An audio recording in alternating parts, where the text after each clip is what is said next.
In this video, we're going to install WordPress manually, which does take a little bit longer than the so-called instant methods, but there are more security measures built into this method, and this way you're always going to be installing the most recent version of WordPress. But first, to keep things organized, go ahead and create a folder on your desktop relating to this WordPress site. Name it whatever you want. Inside this folder, you should keep things like your images, your text or spreadsheet documents that contain the login credentials, your backups, anything related to this particular WordPress site. You should have one place on your computer to go to find all those goodies. Okay, that's out of the way.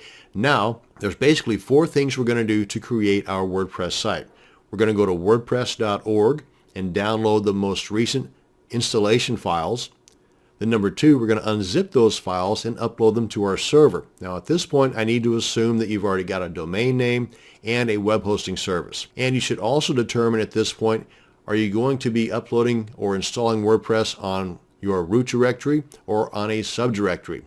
Meaning, whenever you type in the URL to your WordPress site, is it going to be mydomain.com? Boom, there's your WordPress site. Or is it going to be in a subdirectory where you type in mydomain.com/blog? Either way you want to do it is totally fine because the installation process is exactly the same. It's just where are you going to upload these files to? Number three, we're going to build a database. And number four, we're going to add our database to our WordPress site. And that's basically it. So let's go and get to work. Now I've already taken the liberty of going to wordpress.org and downloading the most recent installation files. And I want to point out that in a zipped up format, it's just a little bit over 6 megabytes. But whenever we uncompress those, as you can see as I hover over this, it's almost 17 megabytes. And most every installation process recommends that you upload these files here. So I open that up. And this will take twice as long than if you were to upload a single zip file. But if you're going to do that fast way, as I'm about to show you, you have to send the right zip file.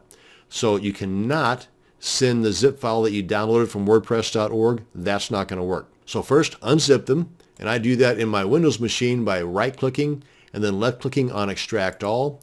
Navigate to the location on my computer where I want those files to be extracted to. Click on Extract and we're good. And then you come up with something like this. Then open that folder and expose all the files. Then select the top file or folder in this case. Hold the Shift key down on your keyboard, select the bottom file, and that selects all the files. And then just pick one of these files in here, does not matter, and then right-click and then compress, or in my case, send to compressed folder. It'll zip all these guys up into the one file right here, and that's what I'm going to upload to my server. But first I want to point out that if you click on this README file, it opens up in your browser, and this gives you some more installation tips, updating tips, and so on. So when you get a chance, check that out. Now we head over to our file manager in our cPanel control panel and upload that zip file. Click on Upload, click on Choose File, navigate to the location of that zip file we just created, select that, click on Open, and it's going to begin the upload process. And while it's doing that, I'm going to come on back over here to cPanel and create our database. So scroll on down till you get to the Databases panel, click on MySQL Databases, and if I'm going too fast for you, well, that's what the pause button's for. Now we want to create our database here, create a user here, and then tie the two together down here. And I'll get to that here in just a second. But first, let's create our database. Now you can put whatever you want in here, and if you make a mistake, don't worry because they will tell you in big red letters. Click on Create Database, copy this. But whenever you do this, make sure you do not copy that period at the end because that's not part of the name.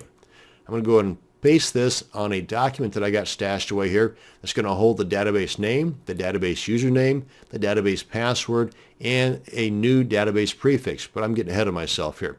Let's go ahead and paste this right here. It'll all make sense here in a second. Oh, and by the way, this stuff here, these are the username and the password for my WordPress administrator area. Again, I'll get to that here in just a second. So click on Go Back, come on down and create our user. And I'm going to use the same name for my username as I did for the database name. So I just want to copy this guy right here. Now you don't have to. You can name your username whatever you want. But this is just a habit I've gotten into. Now we want to create a strong password. And I do that by using the password generator. Copy this. Check that box saying that you did copy that. Click on Use Password. Click on Create User. And I'm going to paste that password right here. And remember, my database name and username are exactly the same. So we're good there. Click on Go Back. Now we need to tie the two together. If you've got multiple databases and multiple users, make sure that you select the proper ones from this drop-down arrow. Click on Add. Click on All Privileges. Click on Make Changes. Click on Go Back. And our database is all complete. Now we come on back up here and make sure our upload is finished. It is. Click on Back to Home. Select that file that we just uploaded. Come on up here and click on Extract. Click on Extract Files. Click on Close. Select that zip file again. Because we no longer need it, let's go ahead and delete it. Click on Delete Files.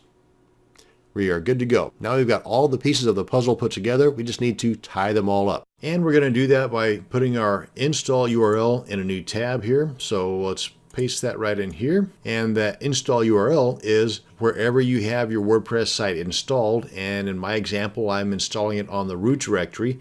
If you had it in a subdirectory, then it would be your domain name / the name of your subdirectory, like blog or members or whatever, / wp-admin / install.php. Then hit enter. Then you select the language you want your WordPress site to be in. Then click on continue. It tells you some information you're going to need here to tie your database into your WordPress installation. This is the stuff we just gathered a second ago when we created our database. So have that ready. Then click on Let's Go. Enter that information in here, and more times than not, the database host will be localhost. If you're not sure, contact your hosting service, or you can just leave it alone and give it a try. And if it gives you an error message, then you'll know to contact your hosting service. And as far as the table prefix for your database, like it says here, if you're going to be running multiple WordPress installations on the single database, you want to change this. And this can be a security issue as well, since most hackers know that the table prefix is WP_ by default. It might give them a leg up on being able to break into your site. So another reason to change that up. But for the sake of this video, it being a demo and all, I'm just going to leave this alone. And then once you get the information filled in here that you had copied under your text document earlier when you created your database, click on Submit. Then you'll get this pop up telling you to run the install. Then this comes up telling you to put in your site title, which you can do later, but at the very least, you're going to need to create a username that's not easily guessed. And usually the password that's here by default is good and strong, as it says, or you can change this. In either case, you want to copy the username and the password because you're going to need that here in just a second to log in. The email address, you want to make sure this is an active email address that you have access to. And on privacy, I always uncheck this, just personal preference. That way, the search engines will usually not index my site until I'm ready for them to. In other words, after I've got content in there, got all the things set up the way that I want it to be set up. Then once you get all the blanks filled in and your username and your password copied, click on Install WordPress and you get the success message. Yay!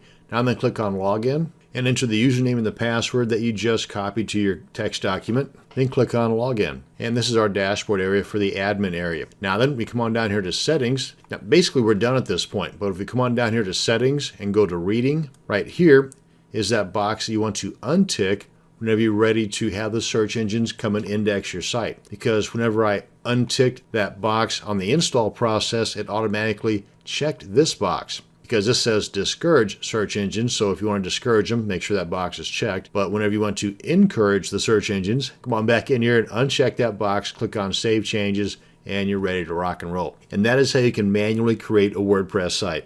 Thanks for watching, and you have a great day.